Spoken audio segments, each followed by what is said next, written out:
আসসালামু আলাইকুম। আজকে শুক্রবার, তো আজকে আমরা নামাজের আগে কাজে যাব না, নামাজের পরে যাব। আজকে বেসিক্যালি টুকটাক কাজ করব। তো কালকের ব্লগ দেখে থাকলে অবশ্যই আই হোপ আপনাদের লাইক লেগেছে। তো ডেইলি ব্লগ থাকবে এরকম। আজকে কি কি করব সেটা আপনাদের দেখাবো। Let's go. তো আমি চলে আসলাম ছাদে, আর ছাদে আসার একটা কারণ আছে, চলেন আপনাদের দেখাই। তো আমার ছাদে ওই যে একটি সোলার দেখতে পাচ্ছেন। তো অনেক দিন ধরে সোলারটা পড়ে আছে। তো আজকে সোলার একটু পরিষ্কার করবো, কারণ আজকে বাসায় আছি, আর আপনাদের দেখাবো আমার সোলারটা কত ওয়াট। তো লেটস গো। এটা হলো আমার সোলার লাইন, দেখতে পাচ্ছেন।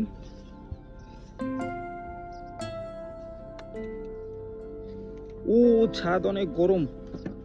তো এই যে দেখতে পাচ্ছেন আমার সোলার প্যানেলটি হলো জার্মানি টেকনোলজি 100 ওয়াটের প্যানেল। তো আমরা এটি এখন ক্লিন করে দিব।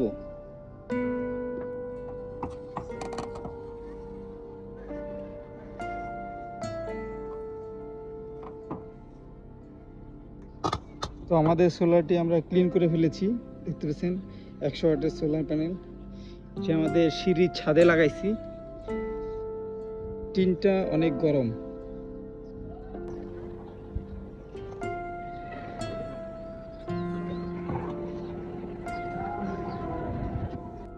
উপরে কাজ শেষ হয়ে গেছে, এখন আমরা নিচে এসেছি। নিচে আমাদের প্যানেল বোর্ডের কি কি আছে সেটাও আমি আজকে দেখাবো। উপরে দেখালাম আমাদের জার্মানি টেকনোলজির একটি 100 ওয়াটের প্যানেল, সেটা আপনাদেরকে দেখালাম। তো এখন আমরা আমাদের রুমের ভিতরে কি কি আছে সেটাও আজকে দেখাবো। এখন রুমের ভিতরে দেখতে পাচ্ছেন সোলার ডিজিটাল চার্জ কন্ট্রোলার। এটিতে দুইটি ইন্ডিকেটর আছে, একটি হলো চার্জিং আর একটি হলো ব্যাটারির পাওয়ার বা লোড মোড বা লোড অংশ।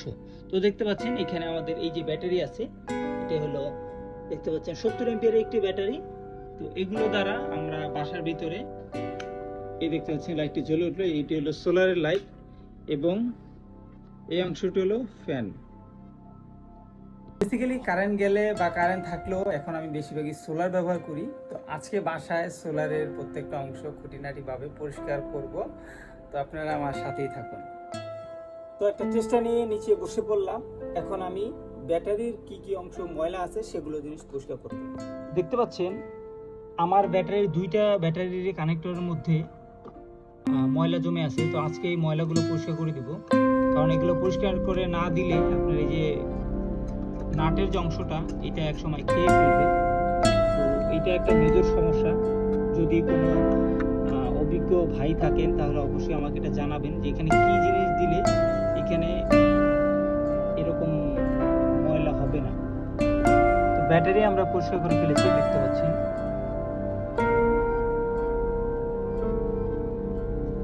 আমি জানি সবাই এটি নিয়ে কোশ্চেন করবেন। এটি হলো সোলার টু এসি কনভার্টার। এখানে আমি ছোট্ট কিছু, যখন কারেন্ট না থাকে তখন মোবাইল চার্জ দেওয়ার জন্য এই কন্ট্রোলারটি কিনেছিলাম। এটি ডিসি টু এসি কনভার্টার। এটি এখন নষ্ট হয়ে গেছে, এর জন্য এটি ব্যবহার করা হয় না। দেখতে পাচ্ছেন এই সুইচটা, এটা সব ঠিক আছে, ভিতরে কিন্তু কিছু ফাংশনাল সমস্যা আছে। তো একদিন হয়তো এটা নিয়ে আমরা যাব, আপনাদেরকে দেখাবো যখন আমরা যাব আর কি। আজকে আমাদের এই পর্যন্তই গাইস। আজকে আমরা সোলার লাইনে পরিষ্কার করলাম এবং বাসার কাজ আছে যা দেখানো যাবে না। তো থ্যাংক ইউ সো মাচ। আজকে আমি কি করলাম সেটা আপনাদের দেখালাম। এভাবে ডেইলি ব্লগ থাকবে, অবশ্যই কিছু না কিছু জানকারি থাকবে। আমার সাথেই থাকুন, আমার চ্যানেলটাকে সাবস্ক্রাইব করুন।